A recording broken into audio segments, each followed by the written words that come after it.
Oke baik, Assalamualaikum warahmatullahi wabarakatuh. Perkenalkan nama saya Rizky Aditya, bisa dipanggil Adit atau Radit, dengan NIM 905001231129. Di sini saya akan menjelaskan materi dari kelompok 7, yaitu kebijakan moneter dalam perspektif Islam. Nah, dalam ekonomi konvensional, dalam ekonomi konvensional, bank sentral ini memiliki peran penting dalam mengatur perekonomian melalui 3 alat utama, yaitu pasar terbuka, suku bunga, hingga pengaturan cadangan minimum bank. Tapi dalam sistem ekonomi konvensional, kita tidak atau harus berhati-hati karena adanya suku bunga sebagai alat utama dalam sistem konvensional. Nah, dilarang secara tegas. Islam mengenal bunga dalam pengelolaan moneter, maka alat-alat kebijakan pun harus disesuaikan dengan prinsip syariah. Nah, prinsip utama kebijakan moneter Islam adalah mendorong adanya aktivitas di sektor real, menjaga stabilitas nilai mata uang hingga menghindari inflasi yang merugikan, serta memastikan distribusi kekayaan yang adil di masyarakat. Salah satu contohnya bisa kita lihat pada pengelolaan uang yang beredar. Dalam sistem Islam, jumlah uang beredar tidak bisa dilepas dari aktivitas ekonomi yang nyata, misalnya perdagangan, investasi, hingga jasa. Maka untuk menambah atau mengurangi uang di masyarakat, negara bisa menggunakan instrumen syariah seperti zakat, infak, dan sedekah.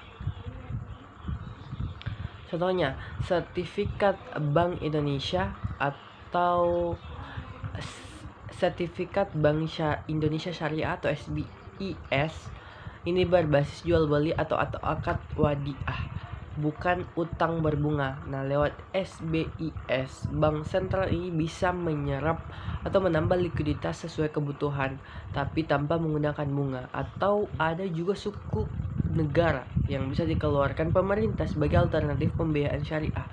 Nah, sukuk ini bisa menjadi alat moneter yang sah karena menggunakan akad-akad seperti ijarah, mudharabah, atau semua akad-akad yang bisa digunakan.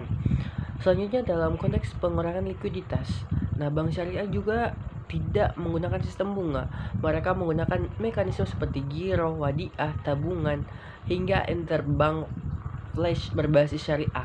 Nah, semua instrumen ini tidak hanya halal tetapi juga menjaga nilai keadilan antara lembaga keuangan dan masyarakat. Selanjutnya, bahwasanya kebijakan moneter dalam Islam ini sangat menekankan peran instrumen sosial yang dimiliki oleh sistem konvensional. Misalnya, saat terjadi krisis ekonomi atau daya beli masyarakat yang sangat lemah, negara bisa mengoptimalkan yang namanya tadi zakat, infak, sedekah untuk mendorong konsumsi dan membantu distribusi kekayaan.